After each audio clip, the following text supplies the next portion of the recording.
Hey everybody, Larry, Fort Worth Memories Museum and Groups, and YouTube at Fort Worth Memories. Let me see if I hadn't got a notification yet.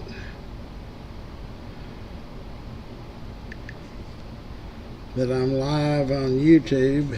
There it is.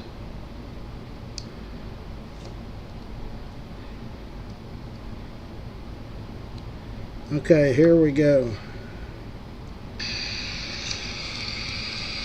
Let me turn the sound down.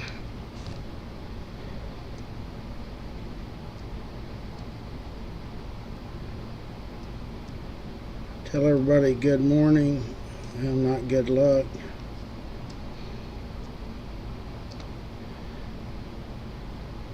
Ginger is in. I'm going to share it to the internet.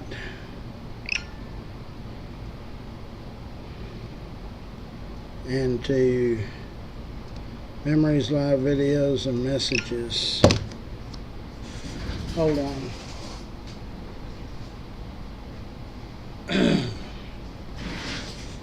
Okay. Here we go. Gonna be another hot one today, I assume. We've already started out there.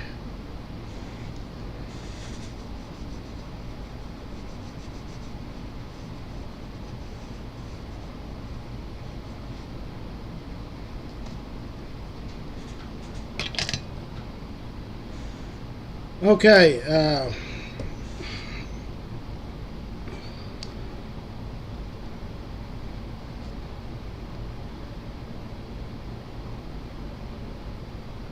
yesterday was a day that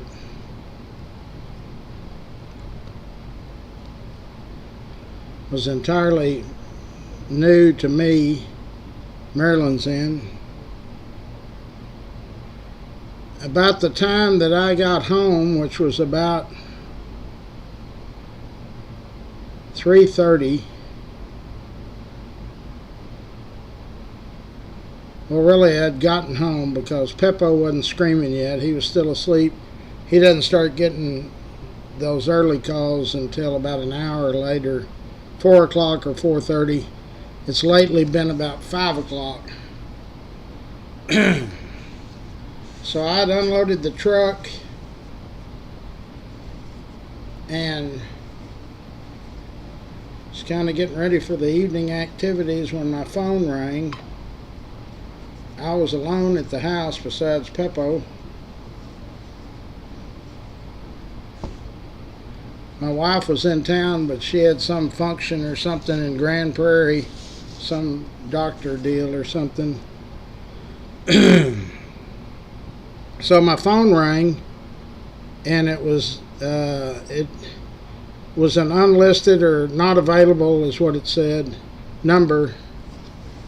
And normally I don't answer those. I've lately been getting so many of these phone calls that are, you know, you have to scream and say hello, and then a recording comes on. Hi, this is so-and-so. I don't know how we can stop those, but man, I'm against them. It just takes time out of your day. Anyway, I sat down where I always sit down over there and do my live videos. And a lady was talking to me. She was already talking to me when I answered the phone, when I pushed the button or slid the thing across. But I don't know if she was talking to me or talking to somebody else. I assume, I found out later, she was talking to herself, I guess. And the conversation, Victor is in, the conversation started off regular. Good morning. There was nothing out of the ordinary. Good morning to everybody. At some point, I was kind of wondering, I blocked those numbers. They just get new numbers. I get 15 or 20 of them a day, minimum. Okay, so let me finish my story here, because this is really an issue that I'm going to really look into and try to get some people to come on the show that are knowledgeable, because I've never felt more helpless than I did yesterday. And anybody that knows my past, I've been in rooms with people that's pointing guns at me and never felt this helpless. So at some point, this lady's conversation just kind of drifted off into, I don't really know what she was talking about. I kept asking her name, asking her if she was a member, and she's, as a matter of factly, said, well, certainly I'm a member. And so at that point, she was back to like a real person that you're talking to. Somebody that's coherent. And so then there'd be moments of silence. I'm at the point where, ma'am, what can I help you with? I need to start doing my stuff. I got to do live video and stuff. And I could detect that she was either crying or something. I knew there was something wrong. So finally, she never did tell me her name. I found out later. Finally, she told me that she is a member of our group. I verified it. She's a member of our group. Has been for 7 years or so. And she asked me to do her a favor. And I said, okay, I'll try. What can I do for you? I knew there was something wrong, but I didn't know what she wanted me to do. And she said, well, there's just nothing going right. She didn't really go into detail about money or somebody cheating on her or health. Maybe she was diagnosed with cancer. I never could get that out of her. But she said, I love my family. My children are grown. My husband and I have drifted apart. And I'm just going to take this time to end it. And so I thought, well, she's going to leave her husband. And so I said, well, if you talk to your husband, number one, are y'all going to split up? Is he leaving and she's leaving? And she said, no, I'm just going to end my life. Well, at that point, I knew that I'm helpless. I have no idea what to do. The two other phones that I have, one of them was down here and one of them was dead, and it was in the truck. But anyway, so I'm trying to listen to her and think, what am I going to do? I can't say, hold on, ma'am, let me put you on hold. I got to call somebody, because then I think she's going to do something. This goes on for 43 minutes. At one point, I go out to get in my truck, and I thought, well, I'll just drive to the Azle Police Department and go inside and let them listen to this conversation. And then her part gets more dramatic. I'm not sure how I want to do this. I've got a bunch of pills here I can take, but there's other ways. I've researched this. So I thought, dude, you just better sit down and try to talk this lady out of it. I can do this. So I kept talking to her, and I explained to her that her decision to take her life is not the answer. That she's going to hurt those children, and she's got 2 grandchildren, and those 2 grandchildren permanently for life. And I said, so I took the aggressive nature, and I said, so you tell me that you love your children and your grandchildren. She never did say she loved her husband. And I said, so you're going to permanently damage those kids and your children. She started crying then, so at that point I needed to back off a little bit, because I thought she'll just throw the phone down and swallow a bunch of pills. So anyway, this goes on and on. And so at some point I heard somebody else in the background. It was a man. It was her husband. And there was another person with him. I think it was their neighbor or something. And so, because I could hear this guy say, "Hon, who you talking to?" or something. And maybe he called her by her name. "Who you talking to?" And so at that point I said, "Ma'am, put him on. Let me talk to him." And she said she was talking incoherent again. And so he walked into the room because I could hear his voice clear then. So I was kind of raising my voice. Hopefully he could hear there's a man on the other end. "Dude, you need to pick up the phone." This goes on for 7 minutes. I'm sitting here watching my watch. And I said, "Well, you're not going to end your life in front of your husband or whoever that is." I thought maybe it was a brother or something.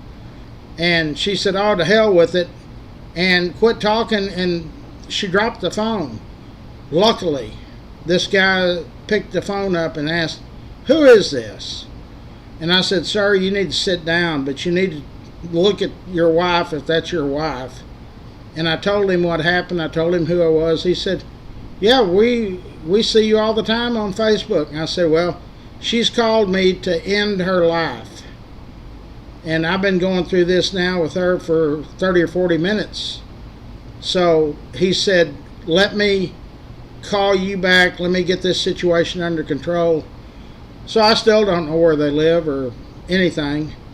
And come to find out, they live in Louisiana. And he told me the name of the parish. It's just across the Texas border. So I've never experienced anything like that. I've never had anybody do that to me before. I've been the last person to talk to several people that went and ended their lives. I don't know if that's a thing that the Lord has made me part of or what, but so as I didn't sleep much last night as I thought about it. I didn't have a clue what to do. No clue. What do you do in a situation like that? You're on the phone. You can't put them on hold while you call 911. Or somebody told me when I made a post about it, the number's 8 something. So we need to, a long time ago, I had some wristbands made up for FWM awareness, and I always preach to people, be aware of your surroundings, be aware of, have a backup plan, yada, yada, yada. I had no clue what to do. None. I was helpless.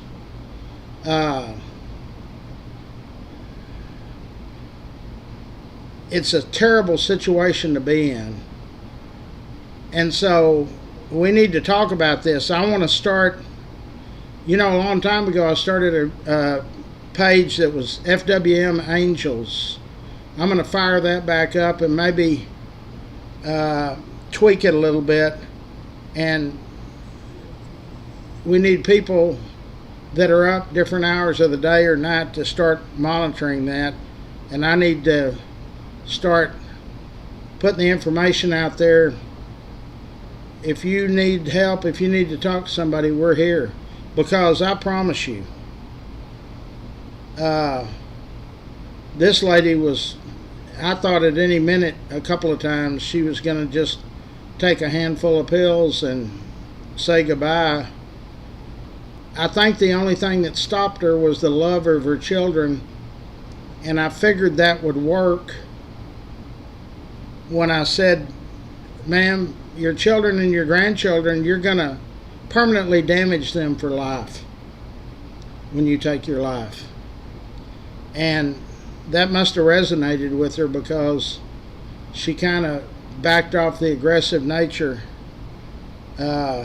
But really, we need to talk about this, and I don't know if any of y'all have experienced anything like that or not, but I had no idea what to do.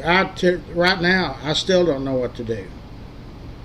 I talked to the neighbor at 4:30 this morning.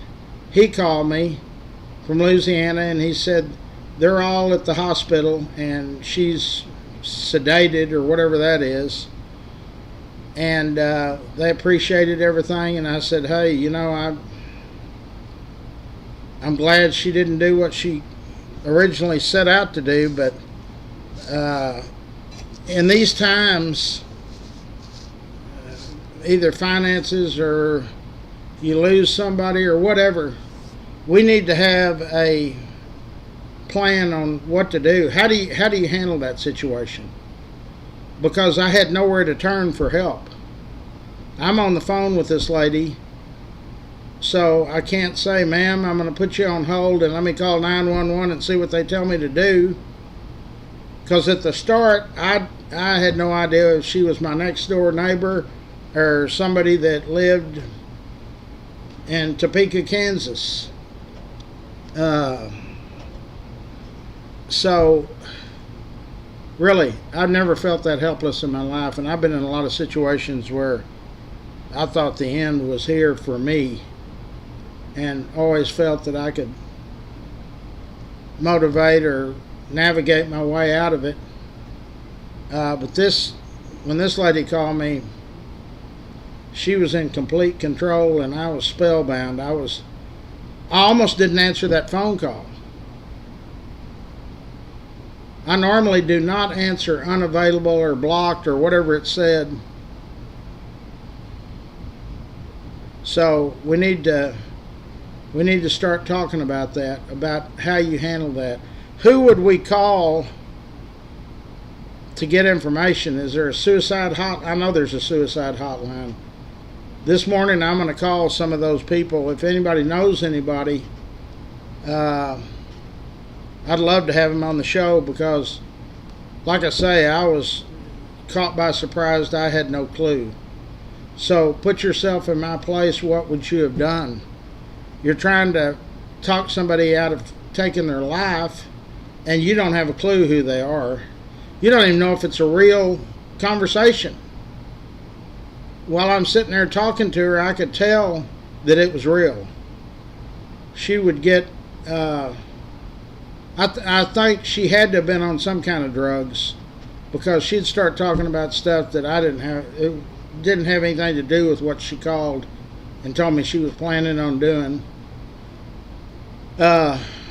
So yeah, I'm glad she did call me, because it ended up all right. I still kind of feel a little... I can't believe somebody in her family hadn't called me today. The neighbor called me at 4:30. That's what, 3 hours ago, and he said she's sedated and that her family is with her. That was me and my family. I'd be thanking somebody or calling saying, "Hey, sir, she's all right." James is in. Joseph is in. Brittany's in. Yeah, it was... I've never had an experience, like I say. James knows. James been over here before to talk to me. Several kind of influential people here in Fort Worth. I was the last person they talked to before they killed themselves. They sought me out. So I thought, I have why is this happening to me? And then last night, or yesterday afternoon, that no police have called me. If you go to the hospital and you've tried to kill yourself, don't they supposed to call the police or something? I mean, I need to talk to somebody that's knowledgeable. So Sherry or somebody sent Brittany, get me some phone numbers of who to call. I want to have somebody come on the show so that we all can get educated. You can navigate through life easier if you have a backup plan. If I preached that during the civil unrest. I told ladies, if you pull into a shopping center and you see some gang kids or whatever, you don't feel comfortable, go somewhere else and go shopping. You don't have to go there. When they blocked the 7th Street Bridge, I talked to people. I actually interviewed 3 different people that were in those front cars that had no clue what to do. Here you got a bunch of people, some of them wearing masks or whatever, and you can't back up, you can't go around, you can't do anything. That was back during the civil unrest. So I had those wristbands made up. I'm going to see if we've got any left, but I'm going to order some more. FWM awareness. We need to talk about this. And we need to put some kind of post up where people can leave a message or somebody can talk to them or whatever. Because I didn't know what to say to this lady. I was trying to figure out in my mind while I'm talking to her, how can I get her to reverse her decision of taking her life? And she, on a couple of occasions, told me how much she was going to miss her 2 children and her grandchildren. And so I figured that's the subject I need to talk about. I knew we weren't going to talk about her husband. And there was somebody else in that room, because I heard 2 men talking. And I can't believe that person didn't call me and said, hey, you know, everything's okay, whatever. Maybe they're embarrassed. And if y'all are listening to me, you definitely are on the group for several years. I'm not bringing this up for anything except we need to get more knowledgeable about this. This is a real issue. You know, at one point I got on the subject of, when I was interviewing Tiffany Burks all the time, how many people that get arrested, how many people that work for the city or the county, whatever, the jail. So you had the police officers that arrested the person, and then back in my days when I was going, there was a booking process. There's still a booking process, but I asked Tiffany, how many people for the city or whatever that are knowledgeable about a mental illness talk to that person before they're just thrown in a cell? You know, we've had all these deaths in the cells.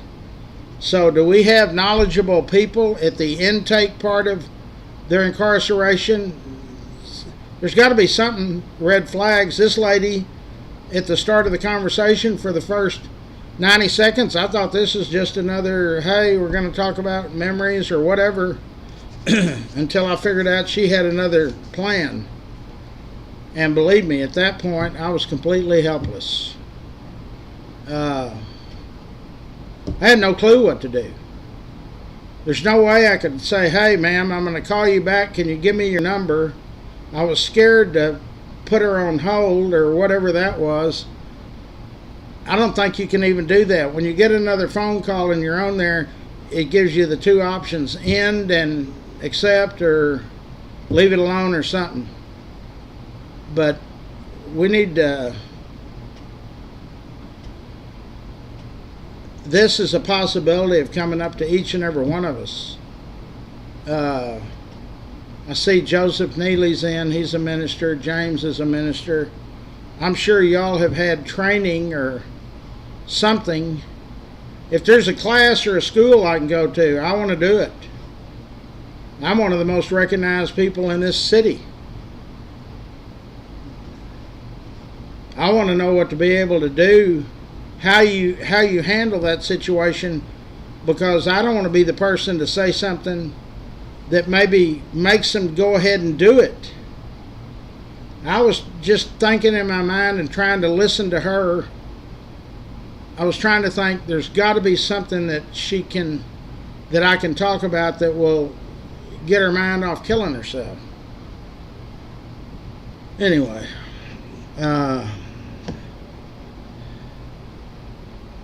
Sherry says rehabilitation clinics handle suicide mindset and suicide attempts. One of those like Springwood. If somebody send me a message or a number, the girls are going to handle whatever's out there. I'm going to call some people this morning.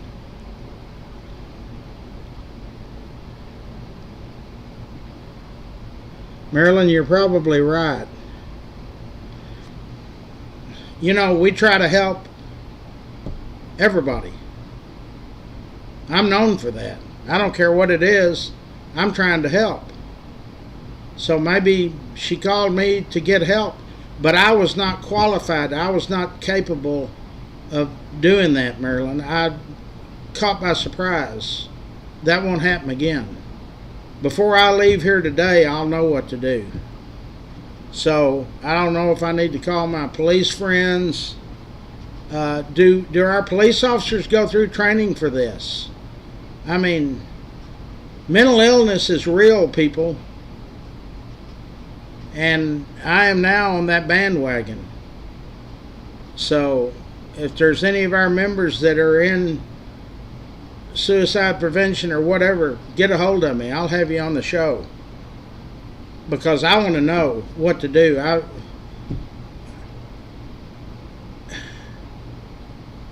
I tried to think all night, when was the last time you felt so helpless? And that was back when I was a teenager. And I've been in some scary situations. Real scary.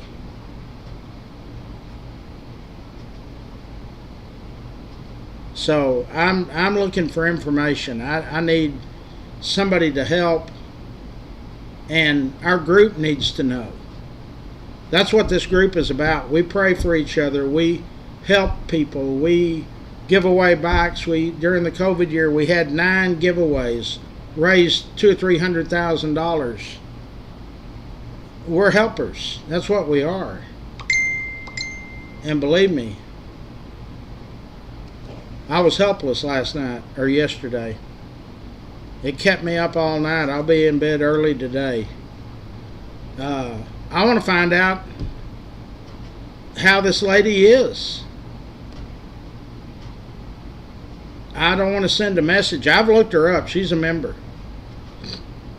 There's never been any activity. She's never made a like, a share, a comment, nothing. And her address was not in Louisiana, it was in Mansfield, Texas.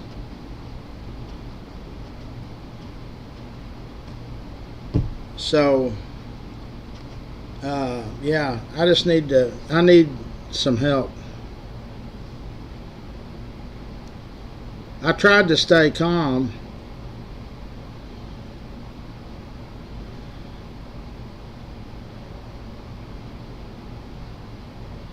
Well, I did do that, James, I think. I figured out that her grandchildren and children meant the world to her. And so I told her that, you know, if you take your life, you're going to, I stressed, permanently damage your family. And I didn't bring up her husband because I think he's the problem. Or, I mean, I don't want to say that, them listening, I don't think she was upset with him or something. I don't know. I've never had that happen to me.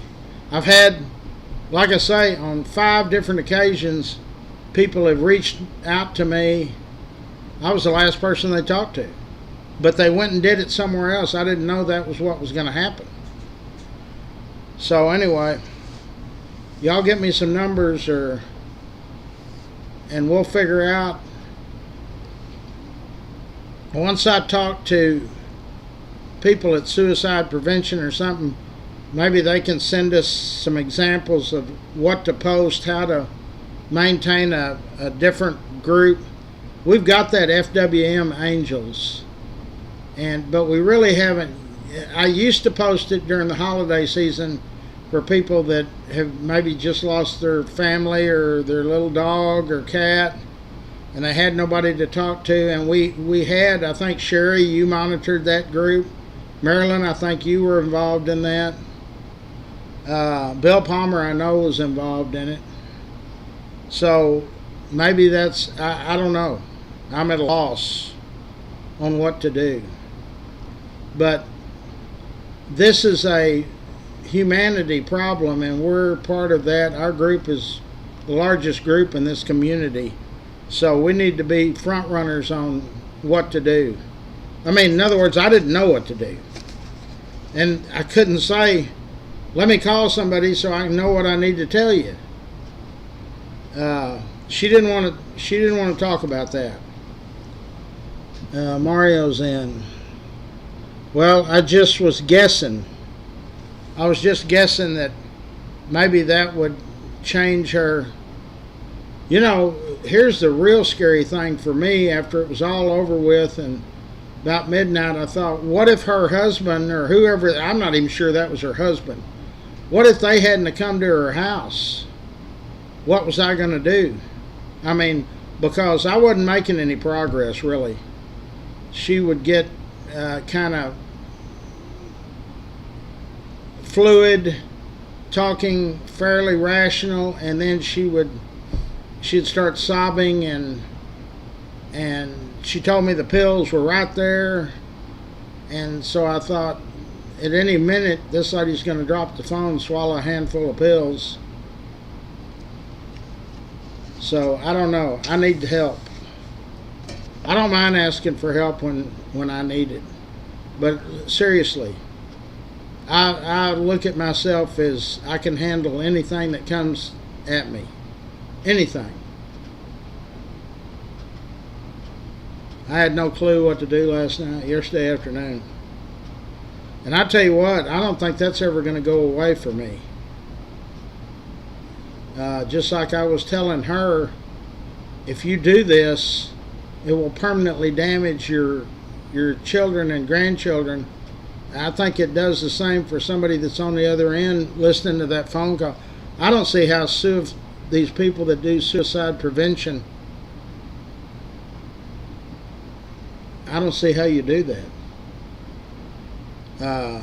So anyway, I need help. If there's a school, if there's something I can look up online, I know every situation is going to be different, but I need y'all's help in the fact that once we establish something on the group, that people monitor that, take a look at it, and if somebody's left a message, at least message them back, and because we're all in this together. You know, when I give prayer requests, I tell everybody, pray for the good guys, the bad guys, everybody, because God loves all of us. So we just need to have an awareness, a plan.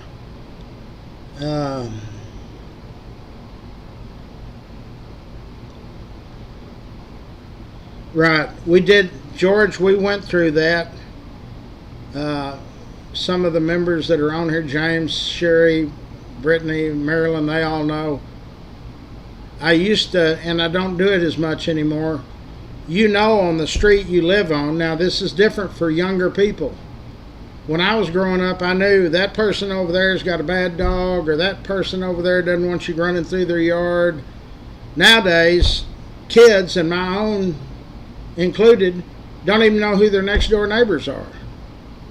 So, one thing you can do, if you know that somebody down the street is elderly, doesn't have a car, and you're fixing to go to the market, go down there and knock on their door, introduce yourself, and say, hey, I'm going to run up here to the grocery store. Is there something I could get for you? Or FWM awareness. That's what we need to think about.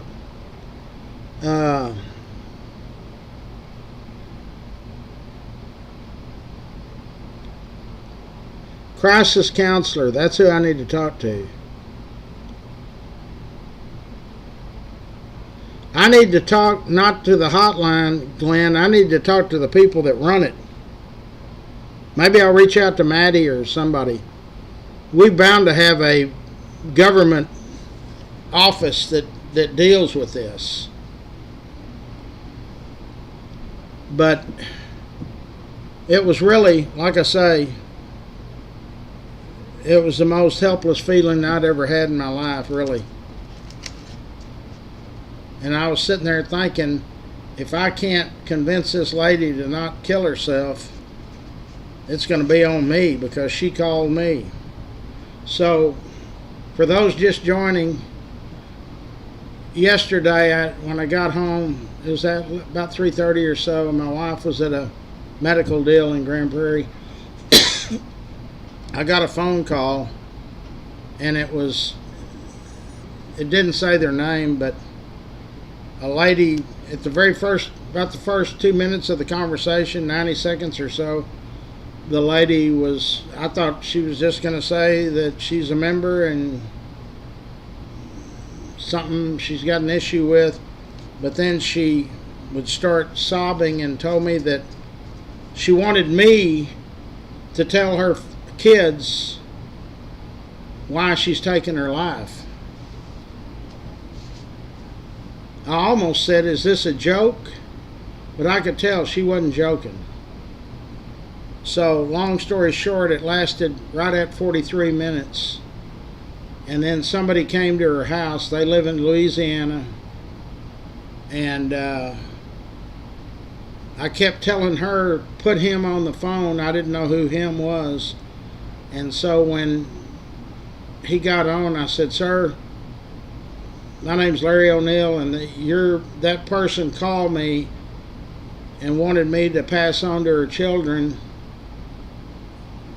why she's taking her life. And he got belligerent then and started screaming at her, and then got back on with me, and he'd calmed down, and he said, okay, thank you, sir, and hung the phone up. Now, the neighbor called me at 4:30 this morning, which is now going on 4 hours, and said that they had taken her to the hospital, that she didn't commit suicide, which I knew that. Strange deal. But still, it brought up to me that I was not qualified. I had no clue what to do. Racing through my mind, I'm going, I can't tell this lady, hold on, ma'am, I'm going to call 911 and see what they want me to do. I knew that I had to be able to do something, and there was nobody else at my house, so I couldn't have. I was searching for one of the grandkids or somebody's other phones. One of my phones was in the truck and it was dead. I knew it was dead. The other one was down here, and I was going to be able to call somebody to say, hey, what do I do? This lady's on the phone. I even thought about just walking out to my truck, driving to the Azle Police Department and go inside and let them listen. But anyway, it's a horrible feeling to feel helpless, and I felt helpless. And you ain't going to hear that out of me very often. Like I say, I've been in some situations that guns a-blazing, and I never felt that helpless. So I'm going to call I'll reach out to Maddie or Michael Crane or somebody and find out who I can talk to get some knowledge on this. Yeah, it was crazy. Robert.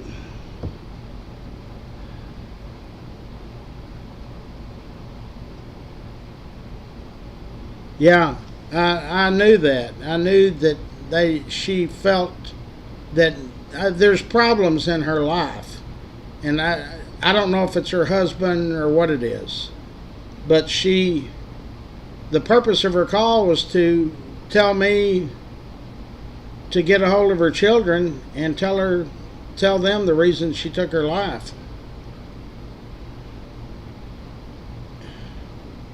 Anyway, I don't know how good of a host I'll be today. I slept about 30 minutes. But before I leave here today, I'll know what to do. So let me read the sponsors. And if anybody's got any ideas, just message me or whatever. Let's start with Dickey Carr, Sand and Gravel. That's Pat and Richard Carr. If you're in the building business, construction, and you need sand, dump truck loads, Pat and Richard Carr, Dickey Carr, Sand and Gravel.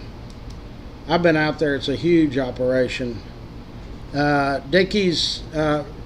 Richard's nephew is Dickey Carr, and he has a company called Grateful for Your Trees. They cut down trees, they trim them, grind the stumps down. You can tell them to come out and cut a tree down and make firewood out of it, and they'll do it. Boom Bond, B-O-M, capital B-O-M, capital B-O-N, one word, is a remodeling, handyman, remodeling, commercial and residential. Mark Perez, Perazz, spells it a little different. Our Medicaid and Medicare folks are Andrew Wallace and Chasen, Chasen Smith. Their company is American Senior Benefits of North Texas. Rex Benson's Bar and Grill. Dana Lang, Dana sells Cowtown. She's in the real estate business. Fort Worth Florist, Jeanette and her team have sent flowers all over the planet for us. Varghese Somerset are our legal beagles. Christy Jack, who I've interviewed several times, Tiffany Burks. They've got 25 or 30 very qualified lawyers that handle stuff from suing people to capital murder. Stroud Automotive. They are in the Haltom City, Riverside area. You very rarely see a independent auto supply store go up against O'Reilly's, AutoZone, and all of that. Feltz Family Auto Care. They're in the Burleson area. They've got a great reputation. Eric Walsh is a real estate developer, and he's in real estate. And he's also on the board of directors at Larry's Kids. Does a great job. Tri-State Dent. Jason and his team, they come to you. They do hail damage, door dings, minor dents, and they work with your insurance if it's at all possible, and it usually is. Stinger's Bar, Sports Bar. It's in the old Mark Dean's barbecue store out in my neck of the woods, out in Azle. You take, if you're going 199 West, you take the Stewart, Maine exit, and it's right there. Swartz and Hanson, they are our architectural sponsors, very active in the bike giveaway. I think they've been with me now 10 years. Jerry Swartz is a great guy. I've never met Mr. Hanson, but I met Jerry. State Farm Insurance, Jenny Stewart. The way I look at those insurance companies, State Farm, Farmers, Allstate are all great companies. It's which one is going to give you the most coverage for the least amount of money. So it costs you absolutely nothing to call Jenny's team. Dub Peacock's A-Bird AC and Heating. So if your central heat and air unit is making a noise, you don't think it's putting out like it used to, it costs you $95 for dubbing them to send somebody out. Let them inspect it. That's pretty good preventative maintenance for less than $100. Old South Pancake House, that's another Rex Benson owned company. There's two. One on University next to Rex's Bar and Grill, which is open 24/7, and the one in Burleson closes at 9 or 10 at night. The Benson family has owned Old South since 1962. I actually used to do a lot of work for Rex's father. He owned all the Lone Stars. He built the Japanese Palace. The Town Pump was a bar. I mean, he owned a ton of stuff. He's a good guy. Coburn's Catering. Steve Coburn is third generation. I've been knowing or running around with one of the Coburns 50 years. Back when the only job I ever had, I was a kid, and my uncle had a anodizing plant on North Main. Coburn's cafeteria was across North Main, and I'd go over there and eat about 3 days a week. Winstead Paint and Body, Clay Winstead. They are on White Settlement Road, 1 block west of Roberts Cutoff. Optimist Club of Fort Worth. These guys are great. It's an international organization. They do lots of great things for youth, both athletically, scholarships. They provide the museum here a Christmas tree every year for free, and Ginger Sanders decorates it every year for free and does a good job. Last year's tree was really beautiful. Fort Worth Lumber. They have been with me ever since I've been on Facebook. They are down I-35 South. It's a huge complex. You need building materials, building plans. You just want to go down there and bounce some ideas off somebody that's knowledgeable. Fort Worth Lumber is the place. K Ranch Roofing. Jorge Hernandez has been with us now for a few years. If you think you might have had roof damage, but it's not leaking through on the inside of your house, that doesn't mean anything. It costs you absolutely nothing to call K Ranch Roofing. You'll get Bree. Bree is the office manager. They'll send somebody out, one of their experts, at a time that's good for you. Let them get on the roof and see if you've got any damage. They don't charge you anything. So why not? Cross Electric, Brandon Cross. He does residential and commercial. Great people. Every time I post their deal and Manny Ramirez sees it, he uses them also. Rains Plumbing is a family-owned plumbing business, and they really are concerned about their customer satisfaction. Their reviews are great. Robert Rivera's on here right now. He used them. I've had several members use them. Termite King Pest Control. Brad has been in the business for 20 or 30 years. They've got plans where you just sign up and they come out every month, every other week, whatever your situation is. Railhead Barbecue, our friend and fellow member Charlie Guerin. He's down in Austin because Abbott called for a special session, but he owns Railhead Barbecue. He's on the board of directors at Larry's Kids, and let me tell you, this guy is super passionate about that bike giveaway. He brought in lots of money last year. He got us the Sid Richardson Foundation. He got us the people that run the Texas Lottery. Both of them gave $5,000. All Blue Mountain Cafes are sponsors.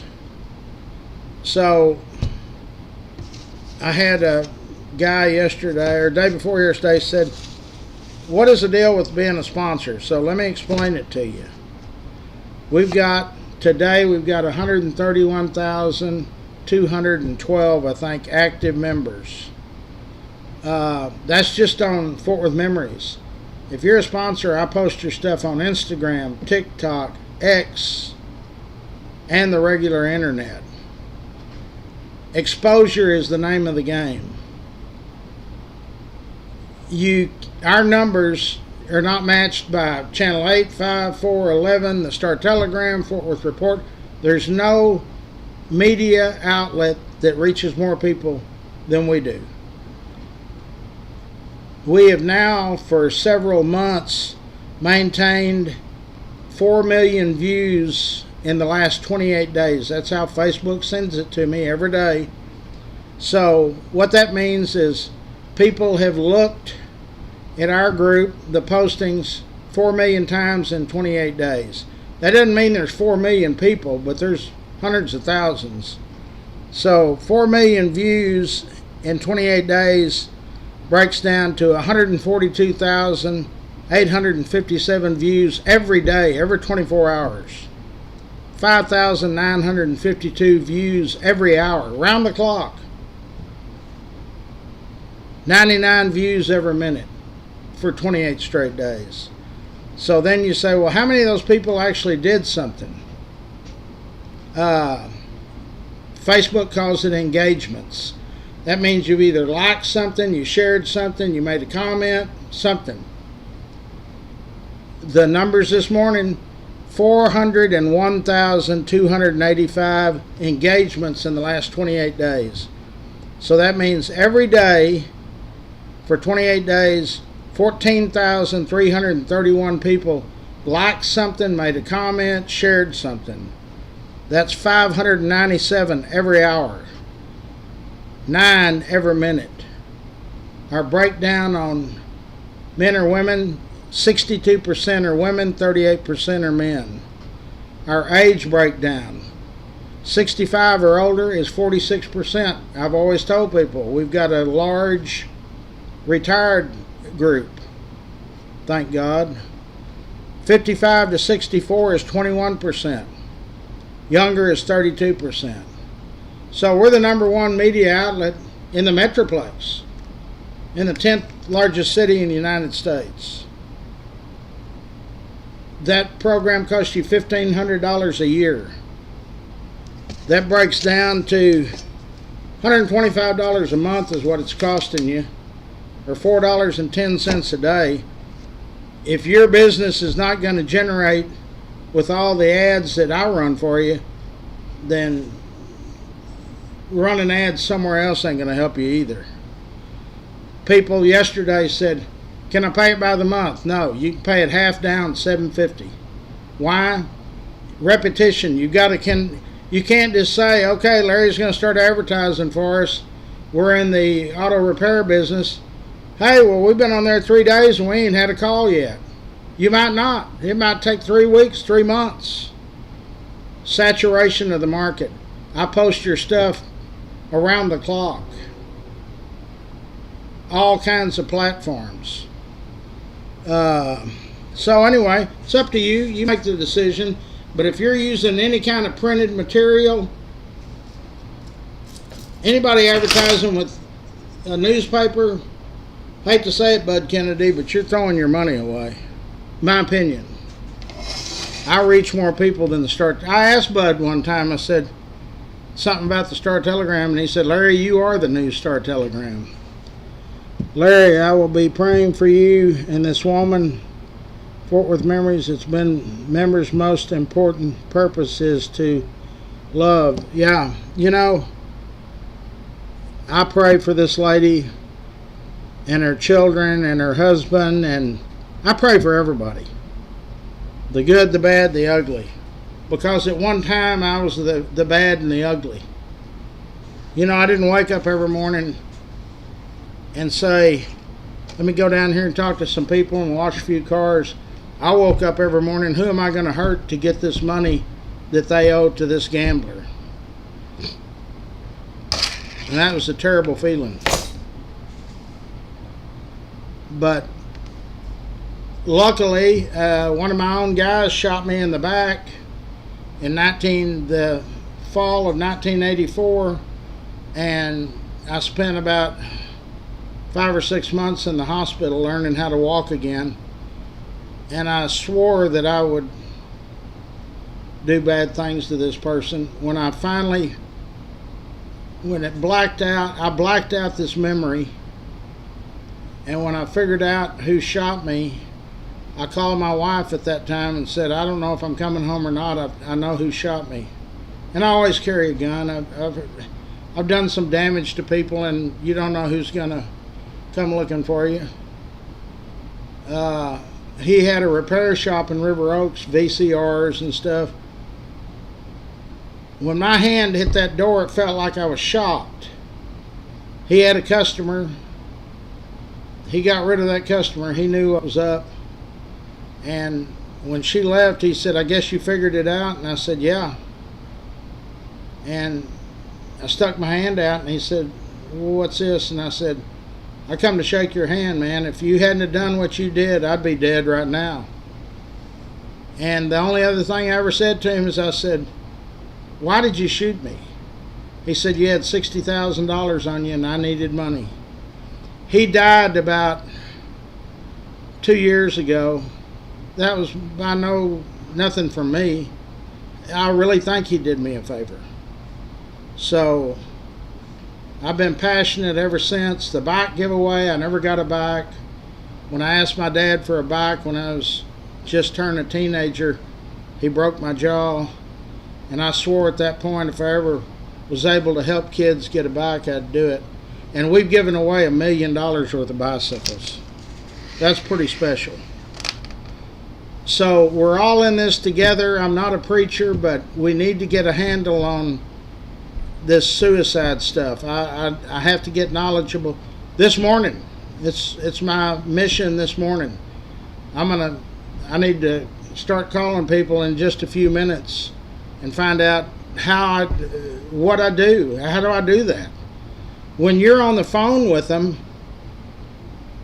yeah, you have the choice of just hanging the phone up, and then that life is on my mind. She's going to be on my mind the rest of my life anyway.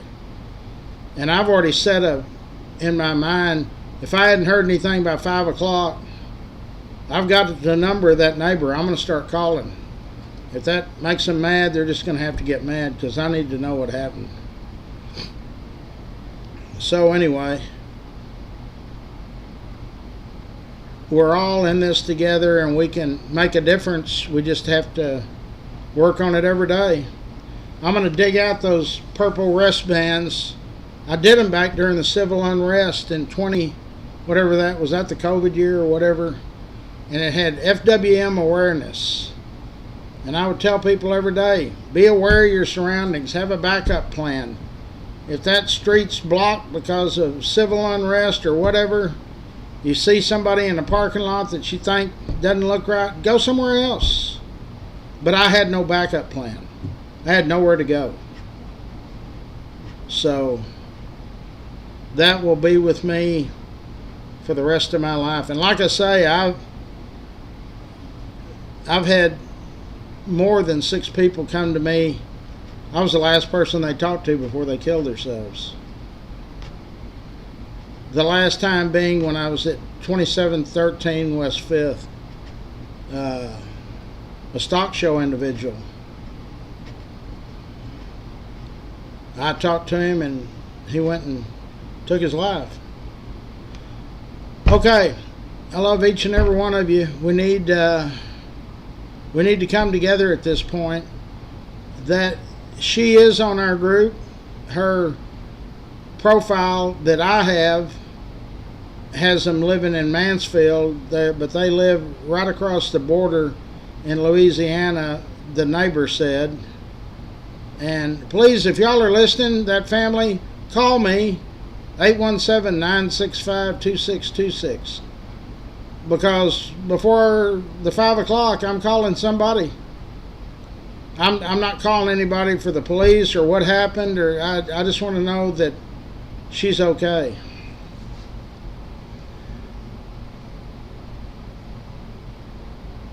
You're right. Robert says, I always say we're more than friends, we're family, and that's correct. This group is a loving, caring group. When somebody hurts, has a family loss, we pray together. We can gather a lot of prayers real quick. So I'm going to post a prayer now for that family, and I hope that she gets the help. And I thought about it driving in. How far gone do you have to be to even think about taking your life? I've never thought about it. I don't see how you can put a gun to your head and pull the trigger. I mean, that's beyond me.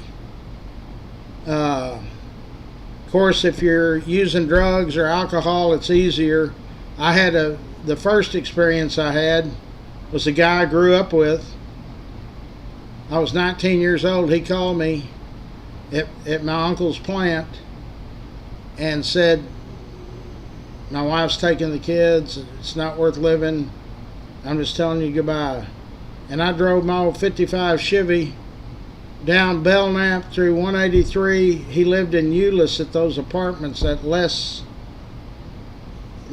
Apartments. I'll never forget it. 3rd floor. The police started following me in Hearst or Bedford, and I never stopped. I went straight there, and they were following me up the stairs, and they kicked the door in, and he had taken an overdose. And he was playing the Rolling Stones' Paint It Black. I'll never forget it. So I was caught off guard. I don't like to be in anything like that, so help me out with some phone numbers or something if you know somebody, but I'm fixing to get on the phone. And if you know somebody that's having issues, you need to reach out and try to help them, or at least get them to start to talking. I don't know how close this lady was to actually doing the deal. She told me she had opened the pill bottle up. She was sitting on her bed, and she said, I'm going to take this handful of pills and swallow them. Yeah, Brittany, it's a terrible thing. Okay, so be kind to each other. And something else, we've had a lot of people start cussing on, especially the political group. That political group is now 14 people less. And when you try to instant message me, I block you there too. Once I block you, you're done. Go start your own group. I've got grandkids that are on these groups. We've got 90-year-old people. We've had 100-year-old people. We don't do that. And when there's a post made, you don't agree with it, you can civilly say, I feel different, and state your mind. But if you start trying to bully people, you're gone. I've kicked off or not accepted over 30-something thousand people since I started it. So we're just a loving, caring group that tries to do good for each other. And you know, we're all just trying to get through life. Death is a part of life, but we don't need to expedite it any. So, and again, to the family or the next door neighbor, please call me, because I'm going to be calling you, sir, before the end of the day. I don't need to know specifics. I just need to know she's okay. She's not in that situation again. Okay. Where are we eating? We're eating at, where did I say? Parton's Pizza, Cherry Lane. 1 o'clock on Saturday. Come eat some pizza with us. Last week was the first week that I had seen John Penn and Prissy Foster in months, and I was happy to see them. Don't be strangers. I had a lady yesterday sent me a message, said, Larry, I don't like pizza. Well, they got pasta, they've got salad. Just come and hang out, drink a glass of tea. We all are numbered on days that we're going to be left here. I had a guy that really screwed me up, a Jewish friend of mine, when I was 30 years old. And I'm going to tell y'all what he said to me, and it might screw y'all up. He was trying to talk me out of my lifestyle, which was completely opposite of what y'all see today. And he said, Larry, you know, how many more Sundays do you think you're going to live? I said, do what? He said, there's 52 Sundays in a year. I said, okay. He said, 10 years is 520 Sundays. You think you're going to live 10 more years? When you start, everybody knows that you can't live forever. But when a doctor or somebody tells you this is it, that changes your perspective on everything. So, and I've never forgotten what he said. I said it yesterday after this lady and I had our 42-minute deal. I was just sitting there thinking, how many more Sundays do I have? I'm in my 70s.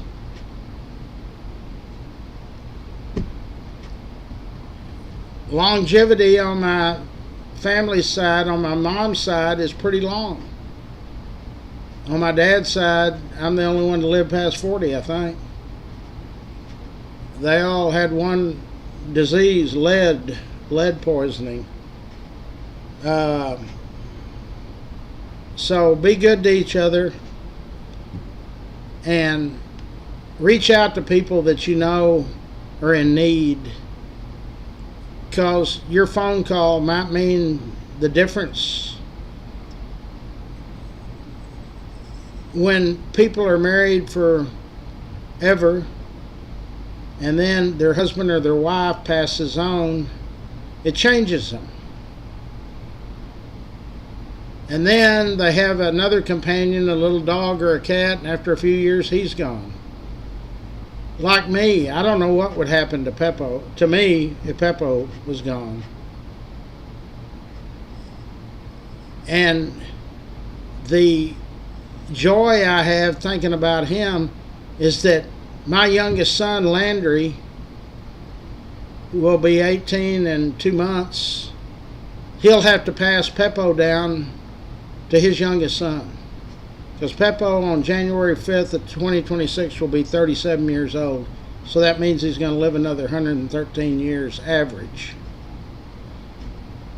So get involved and just, you know, this morning, go through your contacts. Somebody you hadn't contacted in a while, especially a family member. And I'm the world's worst of this. It's not worth it. Apologize and mend the fences and don't be estranged. Because when you go to that person's funeral and you know you didn't make up for whatever, it'll haunt you for the rest of your life if it's your family. I had a good friend of mine. His father, there was 2 brothers. The father used to print all of the coasters for Budweiser. They lived up in St. Louis. And these 2 brothers were estranged. They both went to TCU. The father called me, this is many, many, many years ago. And he said, Larry, I know what you do for a living. You're in collections. I'll pay you $25,000 if you can get my 2 sons together again. And I never could. I set up meetings where one would come and then he'd figure out the other brothers coming. So now, one of them is on our group. I don't know how active he is. He lives in Tennessee. The other one I've never heard from again. But I asked the one, have you ever talked to your brother? No. And I asked him at that point, I said, what is y'all's issue? What's the problem? He couldn't even remember. So, if you got an issue with a family member, fix it. I will figure out, and I'm open for ideas, we can fire up FWM Angels again, or we can call it whatever y'all want to call it, but I'm going to need y'all's help. The good thing about me and Scott is I only sleep about really 3.5 hours every 24 hours, and that's not all at one time. Scott works the day shift, and then from 9 or 10 at night till 2 or 3 in the morning, that's when I'm back up. So anyway, we need our members to help out in this situation, and please pray for this lady and her family that called me and now got me involved with her life and their situation. And I'm going to say a prayer right now or online for them. There's Janie Anderson Coleman. Growing up, when I was 15 or 16, her brother was a very good friend of mine. And you know, up until I met Janie on Memories, I never knew that her brother had a sister and a brother. Janie was, I think, 7 years older. I told her, I said, your mom knows, because every Friday night or Saturday morning about 5 in the morning, her mom would be beating on my window in my truck, Larry, get up and go home, because I'd be drunk, letting her brother off. And her brother is no longer with us. So let's try to figure out how, moving forward, we can help people that are in distress, because my phone number's out there everywhere. Everybody can get a hold of me. And I was lucky that this lady reached out to me. It was fate that I even answered the phone. It was unavailable. I normally don't answer those. But we're going to get educated, and then I'm going to share it with y'all. I'm going to have, if you know anybody in suicide prevention, any of that stuff, ask them to come on my show. Call me. I'd love to talk to you. We're eating at Parton's Pizza, Cherry Lane. We've got about 120 something days before the Larry's Kids. December 13th, 2025. Farrington Field. That's a Saturday morning. The gates will open around 6:30. The goal is 1,400 bikes. Now the nonprofit's going to buy about 1,000. Or I'm going to commit that we'll buy 1,000. So that means I need 400 from y'all. I did the math on it the other day. We need to do 3.7 bikes every day. So, and I ain't had a bike this week. Now our Burleson group and Brittany, thank God she keeps up with this. As of yesterday, Burleson owes us 5 bikes, and Cleburne owes us 3, so that's 8 bikes we got coming. The detail area bay has got probably 60 bikes in it, so you can go online to larryskids.com or .org, and you can make a donation 24/7. We are involved in North Texas Giving Day, and we're hoping to hit a home run there. That's organizations that give to nonprofits in North Texas. I'm lucky that I have a board member or a person on that board that knows me, and he said, I think y'all do good. I'm hoping $20,000 or $30,000. Last year we came somewhere around $70,000, $80,000, first year for the nonprofit. I want to make this clear, there's not one person gets 1 penny. Everything's donated. Our comptroller bought some flower stands last year, and I love her to death, Lindsay, but we're not doing that again. $1,120 will buy 7 or 8 bikes. Everything goes to the kids. And we don't ask any information. You don't have to tell us your name. You don't have to say thank you. You don't have to do anything. Just show up over there. And I couldn't do it without y'all. Back in the day, before I had the internet, all I had was the car dealers and the gamblers. People have said, you were involved with gambling pretty much all your life. Yes. All of the bookmakers. I told them, hey, guess what? Y'all have to contribute. They charge 10% dues. I charge them 10% on top of what I charge for collecting. So, back in those early years, the 80s and the 90s, Jack Williams, Charlie Hillard, the McDavid brothers, Jimmy Worthy, Dub Shaw, all of the car dealers and the new used car dealers, they all helped me get it. A couple of years there, the TCU football team gave away bikes. That was when I was on 7th and Henderson next to the Firestone. I was there 24 years. In fact, I was the last person to rent the Firestone before it became apartments. And in the museum, we've got the safe that came out of it. So we've still got a lot of work in front of us. And I need your help. I can't do it by myself. I've got a great board of directors. I put people on that board for one reason: to either bring in money or bikes. And if people can't help me with that, then I don't need them on the board. We're going to add a couple of board members, but we need a lot of volunteers. We've always got a standard 40 or 50 volunteers that have been with me for years. I need 40 or 50 more this year. We gave away 1,120 bikes last year. We're going to give away 1,400 this year. If you're buying toys or bikes, do not buy helmets. Thank God our comptroller, Lindsay McGuire, found them a couple of years ago in Washington. The same ones that people pay $19.95 at Walmart, we buy for $3.24. So last year we bought 1,000 helmets. So don't buy $20 on a helmet. Use the $20 for a toy. We've got a great group of people.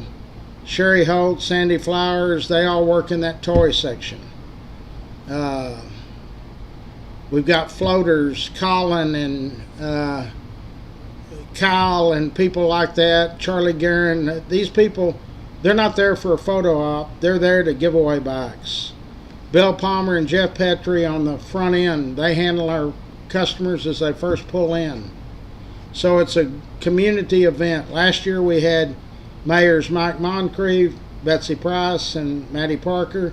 This year we're going to have the same 3 plus mayor bars, so 75 years worth of mayors. So get involved, do something good. It makes your heart feel better. And if you can't give, I understand some people are on a real tight budget, and believe me, I know. When Donald Trump told Walmart that they're going to have to eat the price increase, they didn't do it. Peppo's food is at the all-time high. During the first Trump administration, a gallon jug, which fixes him for 1 month, was $7.57. When Biden was in there, it was like $9.40. I just bought 2 jugs last week. It's $14.80 each. So, Mr. President, Walmart did not listen to your advice. But he's done a lot of great things. All presidents have done great things. So, please keep your comments civil, and life is better for all of us. Be part of something special. Be part of some of our events. Come to our weekly luncheons. We're here to help. And people that are in our group that are going through different issues, don't alienate yourself from us. We love you. We care about you. If you just want to call and vet or cry on our shoulders, we're here. That's what we do. That's what all the members on this group do. We pull together. So love all of you, and use our sponsors. They help to keep this thing going as well as you do, and we need a lot of new sponsors. We need a dentist. We need an auto mechanic in Fort Worth. We need a flooring company. Those guys that do the tile and the stonework. Swimming pools. Anything you can think of. Road service. Mobile RV service. It's $1,500 a year. And I talk your product up or your service up every single day, 7 days a week. To the largest social media group, up against anybody. 5, 4, 11, or 8, all of them. We get more views than they do. Star Telegram, Fort Worth Report, all the newspapers put together. Okay. I'm going to start reaching out to people. It's after 8 on who I can talk to. Love all of you, and see you